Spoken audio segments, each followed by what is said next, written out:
Salam hangat untuk Anda. Hari ini kita akan menggali sebuah tulisan yang sangat personal dan ya menarik sekali. Kita akan lihat bagaimana seorang tokoh agama terkemuka, Prof. Dr. H. Abdul Somad, memandang sahabat sekaligus sejawatnya, H.K. Suhemi. Sumber kita ini tulisan dari Prof. Somad sendiri, judulnya Sahabat Dunia, Tetangga di Surga, yang dikurasi oleh Merciana. Nah, yang bikin ini istimewa ya, ini kan perspektif seorang ulama terhadap sahabatnya yang juga seorang dokter, spesialis kebidanan dan kandungan SPOG, plus ahli fertilitas, FER. Jarang-jarang loh ada kombinasi peran seperti ini. Jadi misi kita kali ini, coba memahami kedalaman persahabatan mereka, dan juga menangkap esensi keseimbangan hidup ala Prof. Suhaimi gitu ya, lewat kacamata Prof. Somad. Yuk kita telusuri bareng intisarinya. Oke, kita mulai dari awal ya. Perkenalan mereka. Ini tahun 2008 di Pekanbaru. Somad cerita nih, pertemuan pertamanya dengan seorang pria yang kebetulan duduk di sebelahnya. Tiba-tiba aja pria ini nyeletuk, ngeluarin observasi yang, wah, lumayan provokatif. Katanya gini, perempuan itu jauh lebih kuat daripada laki-laki. Menurut survei, jumlah janda lebih banyak. Mereka bisa hidup mandiri, besarin anak-anak. Sedangkan laki-laki, begitu istri wafat, pilihannya cuma dua, nikah lagi atau mati. Cukup berani ya pernyataannya.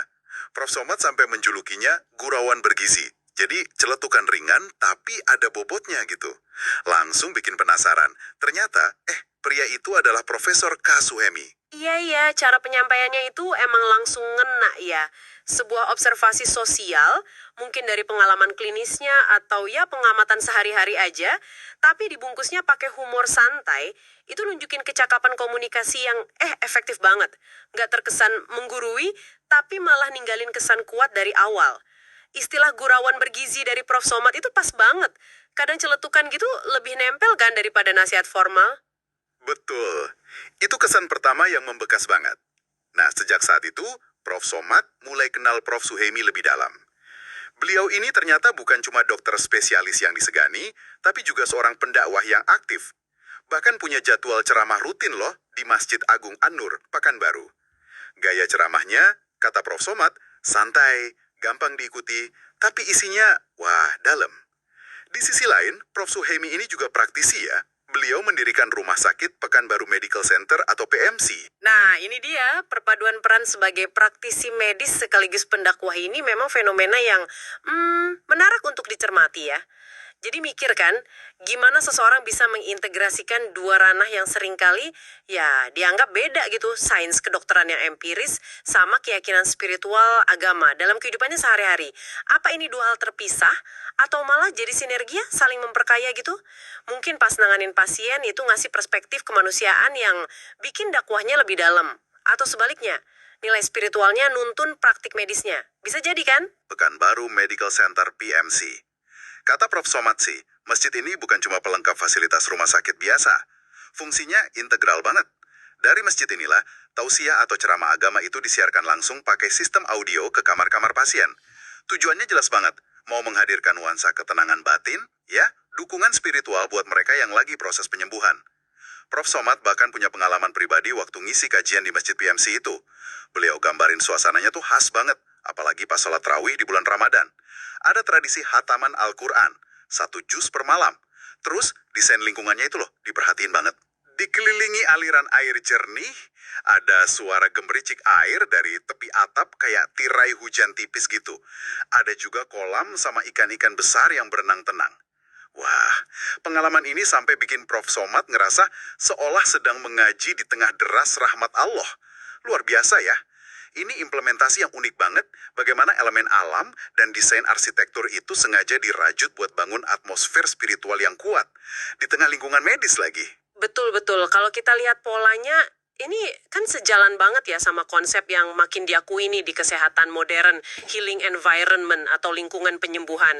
Apa yang Prof. Suhemi terapkan di PMC itu kayaknya udah duluan gitu ya dalam skala lokal, nunjukin pemahaman kalau penyembuhan itu proses holistik. Bukan cuma soal obat sama tindakan medis aja, tapi kondisi psikologis, spiritual pasien itu ngaruh banget. Ketenangan, rasa damai, harapan, itu semua bisa jadi katalisator pemulihan loh. Jadi suara tausiah, gemericik air, ikan yang berenang, itu bukan sekedar hiasan, tapi elemen terapeutik lingkungan yang disengaja. Intuisi lama yang dikasih bentuk konkret di zaman modern. Keren sih. pendekatan yang visioner ya pada masanya. Nah, sisi personal Prof. Suhaimi juga tergambar hangat nih di tulisan Prof. Somad. Beliau cerita pernah diundang ceramah di rumah Prof. Suhaimi. Suasananya, lagi-lagi ngingetin sama Masjid PMC. Ada kolam, ada ikan-ikan, dan tentu aja keramahan tuan rumah yang tulus banget.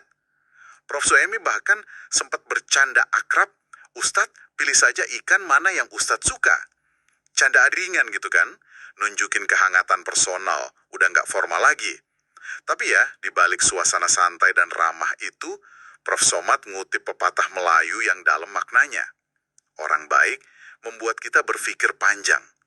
Ini kayak ngasih isyarat gitu bahwa di balik sikap yang ringan, ada kedalaman karakter yang bikin orang lain jadi refleksi diri.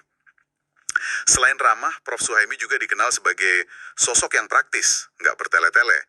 Beliau lebih suka langsung bertindak nyata daripada ya kebanyakan ngomong gitu. Karakteristik langsung bertindak atau action oriented itu emang sering dihubungin sama efektivitas ya, baik dalam mimpin ke suatu atau dalam hubungan personal. Nunjukin fokusnya ke solusi dan hasil. Dalam konteks pertemanan, kayak yang digambarin Prof. Somad, ini bisa berarti dukungan yang nyata dan bisa diandelin. Pepatah Melayu tadi juga menarik banget ya, orang baik membuat kita berpikir panjang. Ini bisa ditafsirin kalau kebaikan sejati itu dampaknya nggak berhenti di rasa senang sesaat aja, tapi justru mancin perenungan yang lebih dalam di diri kita soal nilai-nilai, arah hidup, makna tindakan kita. Kebaikan yang bikin kita introspeksi gitu. Ada satu lagi nih cerita unik, anekdot yang lumayan menggelitik yang diceritain Prof. Somad. Ini juga ngasih gambaran cara pikir Prof. Suhaimi. Jadi suatu hari, Prof. Somad ditelepon sama sebuah akademi kebidanan buat ngajar mata kuliah agama Islam. 1 semester. Beliau terima tawarannya. Tapi pas masuk kelas pertama, agak kaget gitu. Soalnya semua mahasiswanya sekitar 40 orang itu perempuan muda semua. Belakangan, Prof. Somad baru ngeh kalau akademi itu ternyata punya Prof. Suhaimi. Nah, kesimpulan Prof. Somad sambil senyum-senyum gitu. Ini kayaknya cara halus Prof. Suhaimi mendorong beliau, yang waktu itu mungkin masih lajang ya, biar cepat nikah. Iya, itu pendekatan yang personal banget dan nggak biasa buat ngasih motivasi ke temen ya. Manfaatin jalur profesional, yaitu institusi pendidikannya, buat nyampein pesan personal yang mungkin agak canggung kalau diomongin langsung, tapi niatnya baik. Ini nunjukin tingkat keakraban dan kepedulian yang udah lebih dari sekedar formalitas. Sentuhan personal dalam hubungan profesional. Unik sih caranya. Benar sekali, dan akumulasi dari berbagai interaksi dan pengamatan inilah yang akhirnya bawa Prof. Somad ke kesimpulan inti soal Prof. Suhaimi. Adanya keseimbangan yang luar biasa dalam dirinya. Prof. Somad ngerangkumnya jadi beberapa dimensi kunci. Pertama, harmoni antara sains sebagai dokter dan agama sebagai pendakwah. Itu jelas ya. Kedua, keseimbangan antara cinta kasih dalam relasi sosial dan kecerdasan dalam analisa sama tindakan. Ketiga, keseimbangan antara peduli sama manusia lewat praktik medis dan dakwahnya, dan perhatian sama lingkungan. Itu kelihatan dari desain rumah dan masjidnya tadi kan. Keempat, keseimbangan antara capaian materi atau profesional dan kepekaan sosial kemanusiaan. Nah, menurut Prof. Somad, keseimbangan inilah yang jadi daya tarik Prof. Suhaimi yang bikin orang merasa nyaman dan damai kalau dekat beliau. Poin soal keseimbangan holistik ini emang kuat banget ya. Jarang loh kita nemu gambaran sosok yang berhasil ngegabungin begitu banyak aspek penting kehidupan, intelektual, spiritual, profesional, personal, ekologis, secara serasi gitu. Seringnya kan ada yang timpang ya. Mungkin pertanyaannya, seberapa besar sih tantangannya buat mencapai dan jaga keseimbangan kayak gini di tengah hidup modern yang kompleks dan penuh tekanan? Mungkin inilah yang bikin sosok kayak Prof. Suhaimi jadi menonjol banget. Keseimbangan ini bisa jadi sumber ketenangan internalnya dia yang terus dirasain sebagai aura positif sama orang di sekitarnya. Pencapaian karakter yang patut direnungkan sih. Perlu diingat juga ya, tulisan Prof. Somad ini kan dibuat setelah lebih dari 13 tahun persahabatan mereka. Jadi ini bukan kesan sesaat, tapi refleksi matang dari hubungan jangka panjang. Di akhir tulisannya, Prof. Somad ngungkapin rasa syukur yang dalam banget atas kesempatan kenal Prof. Suhaimi. Beliau nutupnya pakai doa yang indah banget, ngerangkum harapan terdalam dari persahabatan mereka. Semoga persahabatan ini terus terjalin di dunia, dan kelak kami bertetangga di surga. Doa penutup itu benar-benar nyentuh inti hubungan mereka ya. Udah melampaui batas-batas duniawi. Bukan sekedar kolega atau teman biasa. Ada dimensi spiritual yang kental banget. Ada harapan kelanjutan persahabatan di kehidupan berikutnya. Ini nunjukin betapa Prof. Somad sangat menghargai persahabatan sejati yang dibangun di atas pondasi nilai luhur dan cita-cita kebaikan bersama yang abadi. Penutup yang sangat bermakna ya untuk refleksi panjang ini. Jadi, dari penuturan Prof. Abdul Somad ini, kita dapat potret yang utuh dan ya menginspirasi banget tentang Prof. H.K. Suhaimi.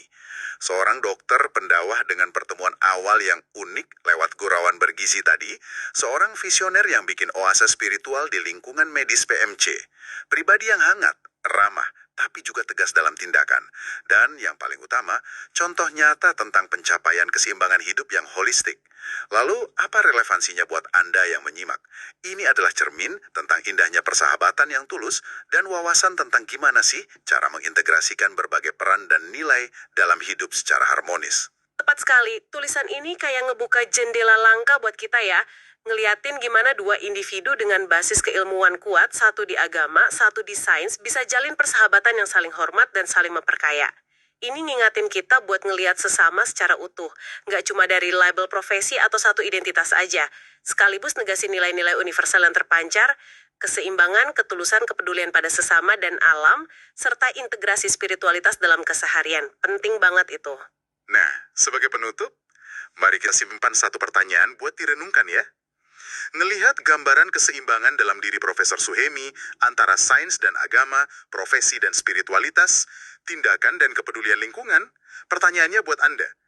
Gimana Anda bisa mulai mencari, atau secara sadar, menciptakan harmoni dan keseimbangan serupa dalam dinamika kehidupan Anda sendiri? Nggak peduli apapun latar belakang atau kesibukan Anda saat ini. Dan mungkin bisa ditambahin juga gimana kisah persahabatan yang suportif ini, termasuk cara-cara unik kayak motivasi lewat tugas ngajar tadi, bisa ngasih inspirasi buat pendekatan Anda dalam ngebina hubungan sama orang-orang terdekat. Gimana kita bisa jadi sahabat yang lebih baik, yang nggak cuma ada, tapi juga aktif dan positif, ikut kontribusi buat pertumbuhan satu sama lain. Itu mungkin ya. Terima kasih sudah menyimak ulasan mendalam